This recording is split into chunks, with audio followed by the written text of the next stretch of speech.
Everyone, my name is Grace O'Malley and this is my mind map. I have attached it below.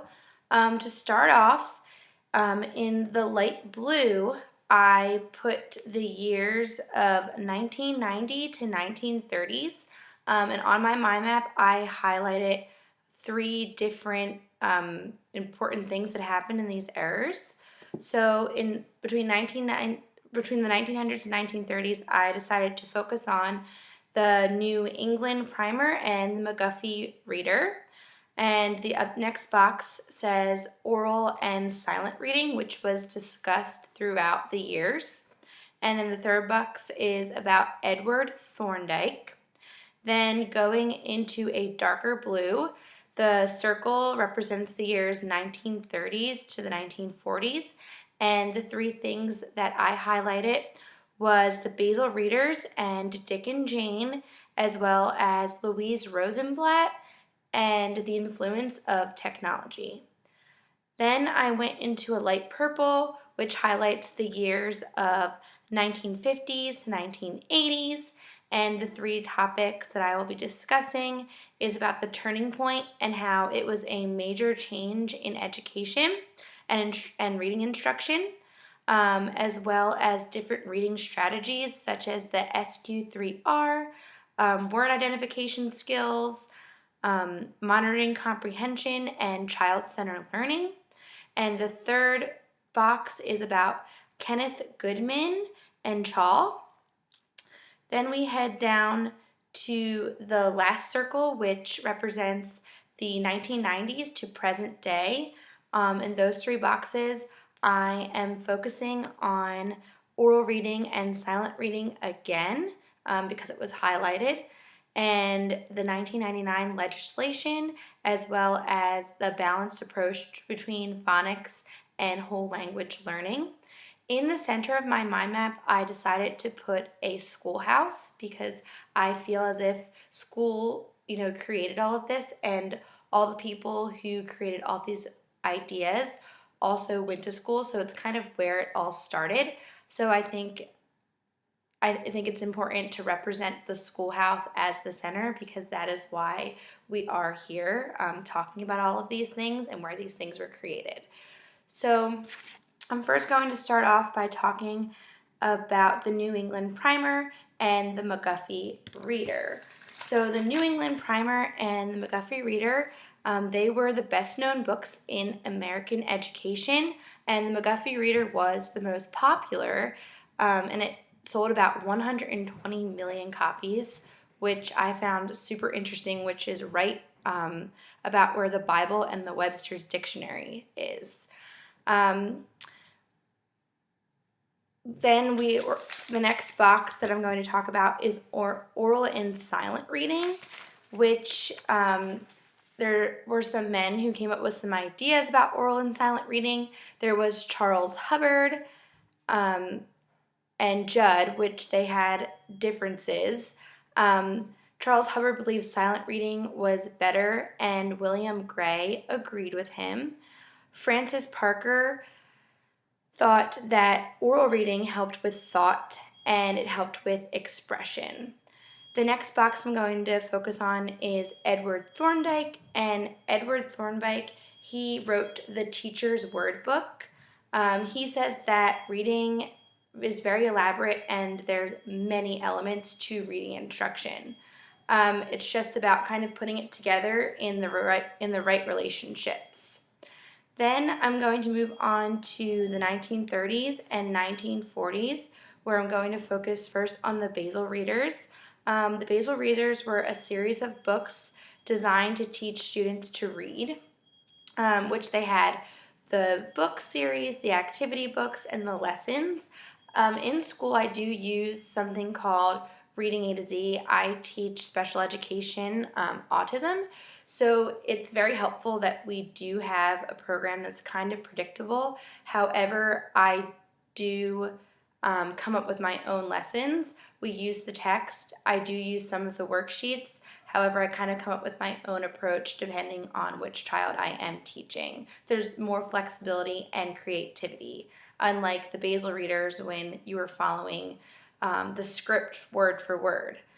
Um, the Basel readers, we were also looking at Dick and Jane, which use the look and say method, and they were taught using the round robin reading, and they were all read aloud. The next box on my mind map is about Louise Rosenblatt. She was an influencer of reading education, and she challenged new criticisms. And she also helped in the development of early reader response theory. The next box focuses on influences of technology, which I thought was very, very interesting to kind of compare then to now. They were saying how they were afraid that radio would negatively impact reading, and that is kind of something that we fear today. Not necessarily in radio, but the fact that our students, wanting to read. I know I struggle with that as an educator. A lot of my students are more interested in videos and playing on their iPad or going onto YouTube. So I do try to incorporate reading in that way. We might, watch the story on YouTube first, and then we'll read the story, out loud. And then I'll have the story available for them to look through to kind of encourage that you don't, you can incorporate technology in your lessons. However, reading is also important to do it in many ways. Just like watching the video, reading it with a friend, reading it out loud, reading it by yourself, checking it out at the library. So I think that definitely is a fear today, but there are many things that we can do to help make students want to be more engaged with reading and not getting lost in just technology. Then we go on to the 1950s and the 1980s. And the first thing I'm going to talk about is the turning point and how there was a major change in reading instruction. That is due to major change in some reading research. And Arthur Flelsch, he was saying that it's important to return to the old methods, and writing and reading should be taught at the same time.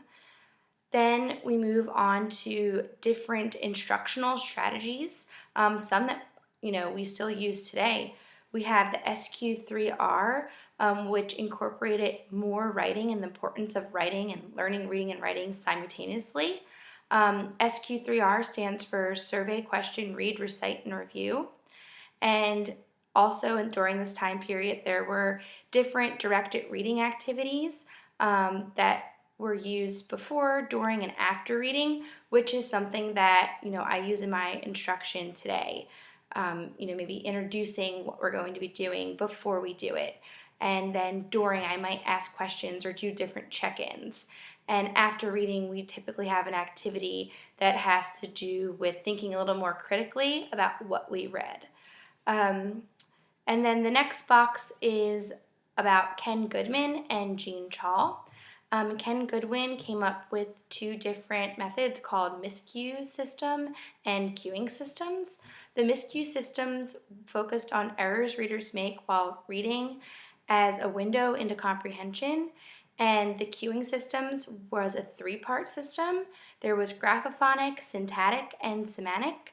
The graphophonic focused on sounds and written forms of language, and the syntactic focused on grammar, and the semantic was the meanings of language. And Kenneth Goodman and Jean Chall, they started to help end the debate of best approach of reading. Jean Chall, she had some principles that I went through, and I picked out a few that I agreed with and am also using in my current classroom today.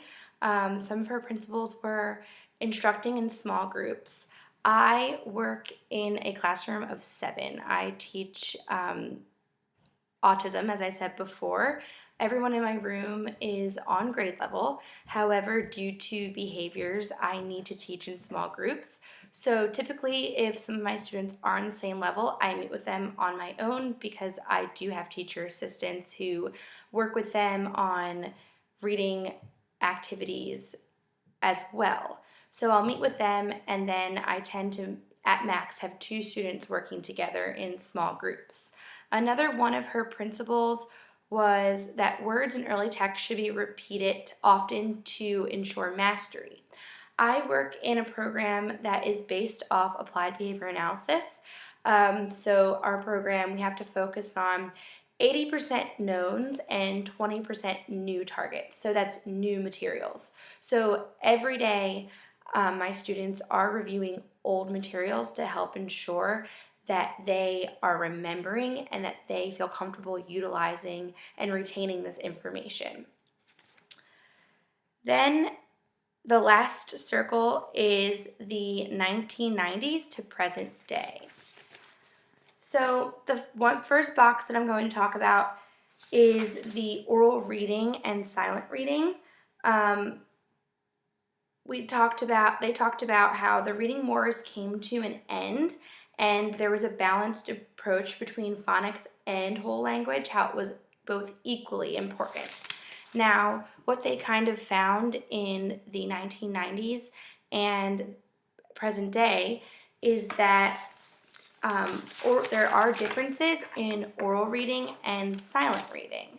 So the oral reading, you get more feedback when you read aloud because your instructor is able to pick up on those things a little more quickly.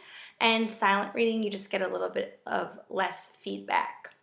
And then moving on to the next box, which is about the 1999 legislation. Some of the ideas there was that you needed to teach every child to read by the end of third grade, which I do believe is critical that students, are able to read fluently.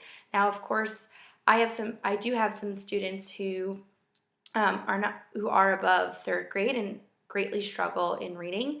So I've been working alongside of our school reading specialists using a program called LLI. Two of my students have been using that program since September, and they came in on way below grade level. And I just finished my mid-year reports on where they are academically in reading, and they both have jumped significantly. So those programs have been helping me instruct my students and help them better understand and become stronger readers. Something else in the 1999 legislation is that there would be more high-quality family literacy programs and also to provide early intervention, which I think is super important, especially working in special ed. There isn't just early intervention in reading, there's early intervention in behavior and early intervention in academics as well. The last thing that I'm going to talk about is the balanced approach of phonics